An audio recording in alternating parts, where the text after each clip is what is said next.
মুখ্যমন্ত্রীর পদত্যাগ চাই, এই দাবিতে শুক্রবার চুঁচুড়ার ঘড়ির মোড় অবরোধ বিজেপির যুব মোর্চার নেতৃত্বে মিছিল করে বিক্ষোভ দেখিয়ে অবরোধ শুরু করেছে বিজেপির যুব মোর্চা। এই বিষয়ে সাংবাদিককে কি বললেন চলুন একবার শুনে নেওয়া যাক। হুগলি থেকে আশিস কুমার ঘোষের রিপোর্ট, সারাদিন খবর।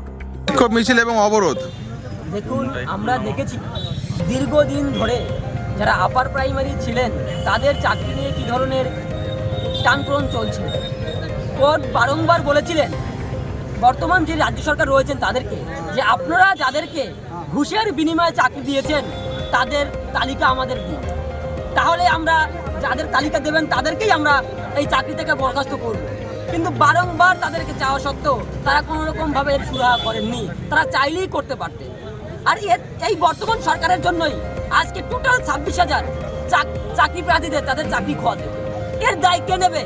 মুখ্যমন্ত্রী ছাড়া এর দায় কে নেবে? কেন মুখ্যমন্ত্রী চাইলেই তো পারতেন এটাকে শনাক্ত করতে আলাদা করে, কিন্তু তিনি কেন করেননি? তাই এই 26,000 চাকরি বাতিলের জন্য আমরা অবিলম্বে মুখ্যমন্ত্রী পদত্যাগ চাইছি। আর যদি মুখ্যমন্ত্রী পদত্যাগ না করেন আমাদের লড়াই সংগ্রাম চাকরি প্রার্থীদের সাথে থেকে জারি থাকবে। যে সময় এই দুর্নীতি হয়েছিল সেই সময় মুখ্যমন্ত্রীর একদম ছায়া সঙ্গী ছিলেন শুভেন্দু অধিকারী, এখন আপনাদের বিজেপিতে, তাহলে কি তিনিও এই দুর্নীতিতে যুক্ত নেই?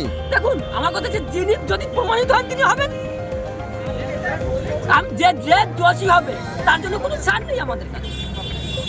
আজকে যদি আপনি যেটা বলেন সেটা যদি হয়ে থাকে তাহলে এতদিন কেন মুখ্যমন্ত্রী তো তার মন্ত্রিসভায় ছিলেন, তাহলে মুখ্যমন্ত্রী কেন তিনি সরব হলেন না? আর আজকে আমরা যেটা সরব হয়েছে আমাদের তথ্য প্রমাণ নিয়ে সরব হয়েছে, করতো তথ্য প্রমাণ নিয়ে সরব হয়েছে, কেন মুখ্যমন্ত্রী সেটা শনাক্ত করলেন না? দায় কাকে নিতে? অবভিয়াসলি মুখ্যমন্ত্রীকে নিতে হবে। কেন প্রশাসনিক শহর উঠতে কে বসে আছেন? মুখ্যমন্ত্রী নিজে বসে আছেন।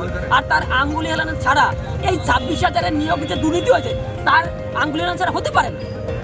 তিনি এর কাছ থেকে মধু খেয়েছেন আর এখন অস্বীকার করছেন, এটা কোনোদিনই সম্ভব নয়। তাই এই 26,000 চাকরি প্রার্থীর ভবিষ্যৎ কী হবে?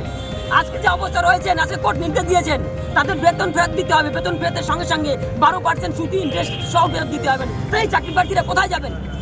কি করবেন?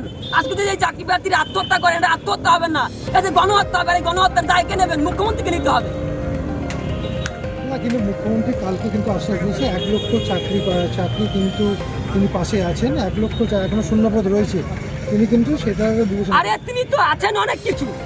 তিনি বলছেন বাংলা শিল্প আনতে যাবেন, আজকে গেলেন লন্ডনে, সেই সঙ্গে সঙ্গে কি দিলেন? 26,000কে বিসর্জন দিলেন।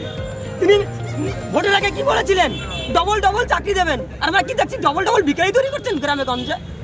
আজকে দেখুন, কালকে ঘোষণা হওয়ার সঙ্গে সঙ্গে সারা ওয়েস্ট বেঙ্গল জুড়ে কত হাজার স্কুল বন্ধর দিকে চলে যাচ্ছে। এক একটি স্কুলে যদি 10জন 15 জন করে শিক্ষক যদি চাকরি বাতিল হয় তাহলে সেই স্কুলটা কিভাবে চলবে? তিনি তো একটা প্রজন্মকে মারেননি, তিনি তো হাজার হাজার প্রজন্মকে মেরে গেছেন।